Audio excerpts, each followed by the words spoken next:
Good morning. Old Yeller, Chapter 8. The man's name was Burns Anderson. He was a young man who rode a good horse and was mighty nice and polite about taking his hat off to Mama when he dismounted in front of our cabin. He told Mama who he was. He said he was a newcomer to the Salt Licks. He said that he'd come from down San Antonio way with a little bunch of cattle that he was grazing over in the Devil's River country. He said he couldn't afford to hire riders, so he'd brought along a couple of dogs to help him herd his cattle. One of these dogs, the best one, had disappeared. He'd inquired around about it at Salt Licks, and Bud Searcy told him that we had the dog. A big yeller dog? Mama asked, looking sober and worried.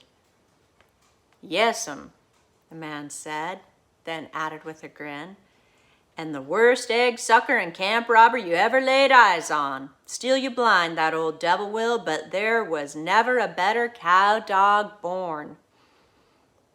Mama turned to me. Son, call Old Yeller. I stood frozen in my tracks. I was so full of panic that I couldn't move or think. Go on, son, Mama urged. I think he and little Arliss are playing down about the creek somewhere. But Mama, I gasped. We can't do without Old Yeller. He's... Travis.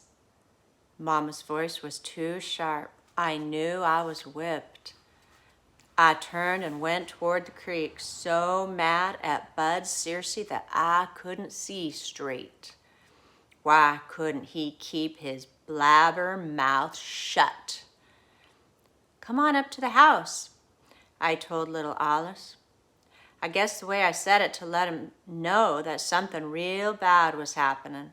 He didn't argue or stick out his tongue or anything. He just got out of the water and followed me back to the house and embarrassed Mama and the young man nearly to death because he came packing his clothes in one hand instead of wearing them.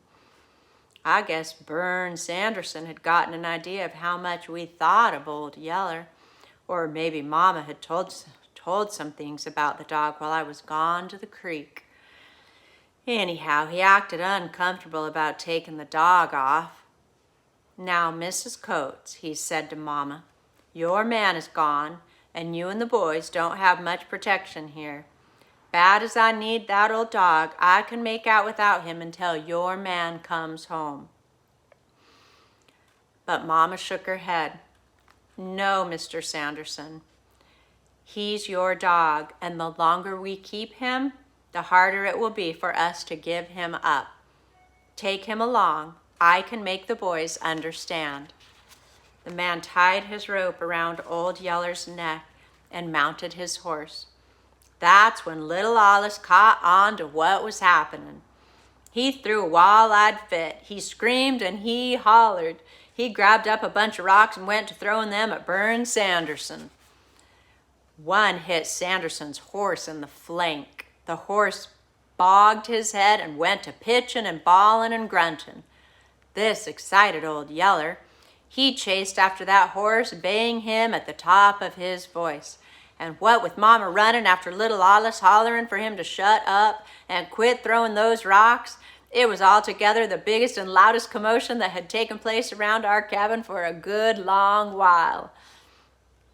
When Burns Sanderson finished riding the pitch out of his scared horse, he hollered at Old Yeller. He told him he'd better hush up and that racket before he got his brains beat out. Then he rode back towards us wearing a wide grin. His grin got wider as he saw how Mama and I were holding little Alice. We each had him by one wrist and were holding him clear off the ground. He couldn't get at any more rocks to throw that way, but it sure didn't keep him from dancing up and down in the air and screaming. Turn him loose, Sanderson said with a big laugh. He's not going to throw any more rocks at me. He swung down from his saddle. He came and got little Alice and loved him up till he hushed screaming. Then he said, "Look, boy, do you really want that thieving old dog?" He held little Arliss off and stared him straight in the eyes, waiting for Arliss to answer. Little Arliss stared him back at him and didn't say a word. "Well, do you?" he insisted. Finally, little Arliss nodded, then tucked his chin and looked away.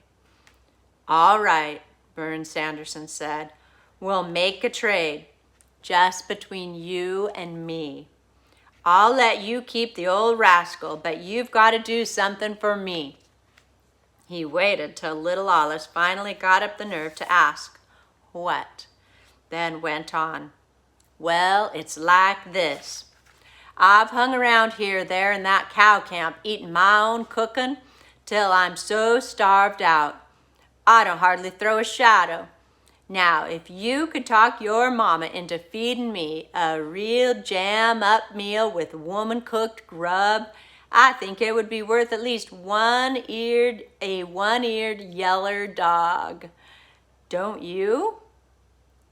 I didn't wait to hear any more. I ran off. I was so full of relief that I was about to pop. I knew that if I didn't get out of sight in a hurry, this Bern Sanderson was going to catch me crying. Mama cooked the best dinner that day I ever ate.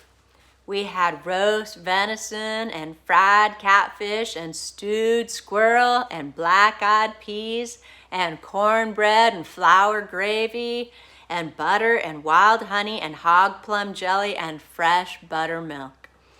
I ate till it seemed like my eyeballs would pop out of my head, and still didn't make anything like the showing that Bern Sanderson made. He was a slim man, not nearly as big as Papa, and I never could figure out where he was putting all that grub. But long before he finally sighed and shook his head at the last of the squirrel stew, I was certain of one thing. He sure wouldn't have any trouble throwing a shadow on the ground for the rest of that day. A good black shadow. After dinner, he sat around for a while talking to me and Mama and making little Alice with him while he led his horse down to the spring for water. I remembered how Papa had led me away from the house like this the day he left, and knew by that Bern Sanderson had something he wanted to talk to me about. At the spring, he slipped the bits out of his horse's mouth to let him drink. Then he turned to me. "Now, boy, I didn't want to tell your mama this. I didn't want to worry her. But there's a plague of hydrophobia making the rounds, and I want you to be on the lookout for it." I felt a scare run through me. I didn't know much about hydrophobia, but after what Bud Searcy had told about his uncle, how he died chained to a tree, I knew it was something bad. I stared at Bern Sanderson and didn't say anything. "There's no mistake about it," he said. "I've done shot 2 wolves, a fox, and 1 skunk that had it. And over at Salt Licks, a woman had to kill a bunch of house cats that her young'uns had been playing with. She wasn't sure, but she couldn't afford to take any chances, and you can't either." "But how will I know what to shoot or what not to?" I wanted to know. "Well, you can't hardly tell at first. Not until they have already gone to foaming at the mouth and are reeling with the blind staggers. Anytime you see a critter acting that way, you know for sure. But you watch for others that aren't that far along. You take a pet cat. If he takes to spitting and fighting at you for no reason, you shoot him. Same with a dog. He'll get mad at nothing and want to bite you. Take a fox or a wildcat. You know they'll run from you. When they don't run and try to make fight at you, shoot 'em. Shoot anything that acts unnatural, and don't fool around about it. It's too late after they've already bitten or scratched you." Talk like that made my heart jump up in my throat till I could hardly get my breath. I looked down at the ground and went to kicking around some rocks. You're not scared, are you, boy? I'm only telling you because I know your papa left you in charge of things. I know you can handle whatever comes up. I'm just telling you to watch close and not let anything get to you or your folks with hydrophobia. Think you can do it? I can do it, I told him. I'm not scared. The sternness left Burns Sanderson's face. He put a hand on my shoulder, just as Papa had the day he left. Good boy, he said. That's the way a man talks. Then he gripped my shoulder real tight, mounted his horse, and rode off through the brush. I was so scared and mixed up about the danger of hydrophobia that it was clear into the next day before I even thought about thanking him for giving us Old Yeller. That's the end of chapter 8. Remember, it's cool to be kind. Ask, what can I do to help? And hard work makes you feel good. Make it a great day. Bye.